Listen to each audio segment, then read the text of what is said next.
Estou em trânsito, mas não quis deixar de dar uma paradinha aqui para passar o meu recado sobre os Twitter Files Brasil, os arquivos do Twitter sobre o Brasil, que dizem respeito às eleições brasileiras de 2022. Então, para quem não acompanhou esse caso, que estourou na internet, na Rede X, né, o antigo Twitter, ontem à tarde, e surpreendentemente, coincidentemente ou não, provocou uma instabilidade geral nas outras redes sociais, WhatsApp, Facebook, Instagram, tudo fora do ar, bem no momento em que os Twitter Files começavam a rodar, tudo muito estranho, né? Mas, enfim, ontem à tarde caiu essa bomba sobre a internet brasileira, sobre o noticiário brasileiro, e como a gente sabe, né, que a imprensa pichuleco, a imprensa que vive de verbas governamentais, não vai dar o destaque merecido, a gente precisa aqui enfatizar em todos os nossos comentários, em todos os nossos jornais, na Rádio Ouro Verde, Gazeta do Povo, Revista Oeste, nas poucas mídias de comunicação, nos poucos veículos de comunicação que ainda buscam a verdade. E o que esses arquivos estão mostrando? Uma série de e-mails do antigo diretor do Twitter Brasil, que foram revelados agora pela nova turma que administra o Twitter, né, desde que Elon Musk assumiu, comprou, né, a empresa e assumiu a administração da empresa, uma série de e-mails do antigo diretor que revelam a pressão que ele sofria e que a empresa sofria aqui no Brasil do ministro Alexandre de Moraes. É nominado. Alexandre de Moraes está obrigando o Twitter,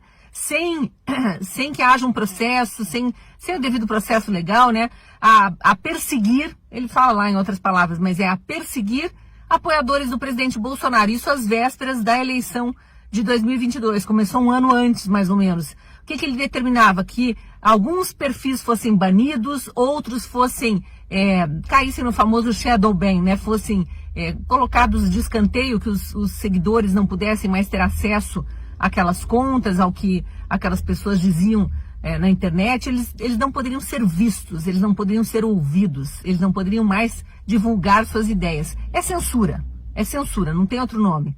E ali também havia determinações para que determinadas hashtags fossem seguidas.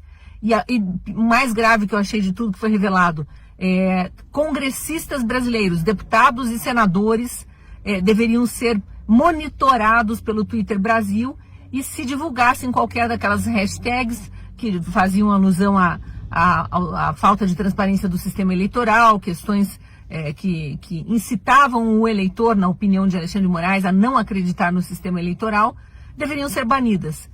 A questão agora é o que vai acontecer com essa denúncia. Será que vai ser mais uma que vai para baixo do tapete? Que a gente sabe que o governo Lula não tem interesse nenhum em investigar, e quando eu falo governo Lula é todo o sistema. Rodrigo Pacheco, Arthur Lira, quer dizer, os comandos ali do Legislativo, no Judiciário muito menos, porque Alexandre de Moraes domina os 11 do STF, é uma coisa impressionante. E no Executivo a gente sabe, né, que o projeto que está em vigor é um projeto de perseguição e vingança, nada mais do que isso. Então precisamos ficar atentos, porque agora tem as provas do crime, né? O crime a gente já conhecia, o crime de censura. Em determinado momento da eleição aquilo foi explícito, né? Alguns de nós faziam parte da Jovem Pan, eu inclusive, e sofremos censura na Jovem Pan. Na reta final da campanha, os jornalistas todos da emissora foram proibidos de mencionar determinadas palavras que diziam que Lula era o que ele é, e a emissora foi proibida de exibir algumas entrevistas, alguns arquivos, entre eles a do ex-ministro do STF, Marco Aurélio Mello, em que ele dizia claramente e argumentando por que Lula nunca foi inocentado, apesar daquela manobra feita no STF para que ele fosse descondenado, mas não houve houve a anulação não, o arquivamento do processo para que ele fosse reaberto em outra instância, em Brasília, mas não houve a anulação. E aí depois, posteriormente, com aquele blá blá blá de que o juiz Sérgio Moro era um juiz parcial por causa de provas hackeadas que não são provas, né? Conversas hackeadas nunca periciadas daqueles hackers de Araraquara, no esquemão da Vaza Jato do Intercept, enfim, tudo aquilo que a gente acompanhou, o juiz foi considerado parcial, mas isso não quer dizer que Lula foi inocentado. E a Jovem Pan foi proibida de exibir essa entrevista com o ex-ministro, em que ele afirmava que ele nunca foi inocentado.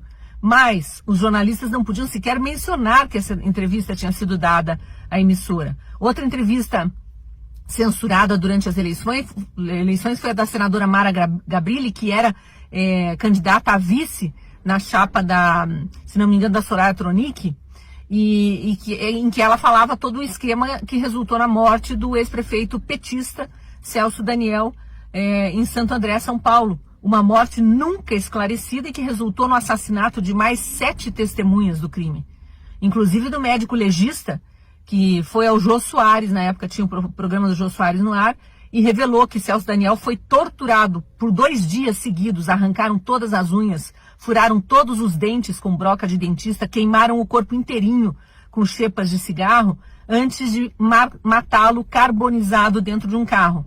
E esse legista apareceu morto no dia seguinte da entrevista ao Jô Soares. Então, uma morte escabrosa, a senadora esclarecia porque ela é filha do dono de uma das empresas de ônibus que eram achacadas pelo PT, foi o início ali do Petrolão, no esquema com os ônibus no ABC, eles começaram a fazer caixa 2 para campanhas do PT ali, e Celso Daniel foi um dos petistas que se rebelaram contra o esquema de corrupção, assassinado. E o assassinato nunca é totalmente elucidado. E Mara Gabrilli falava sobre esse caso na época das eleições, falou inclusive num debate, e isso tudo foi abafado e a Jovem Pan proibida de exibir. Então agora a gente está vendo o resultado da censura aí de forma nua e crua, né? Todos os arquivos do Twitter colocados em público, e vamos ver como as instituições brasileiras que Alexandre de Moraes, Lula e tantos outros dizem defender vão reagir a esse descalabro chamado Brasil.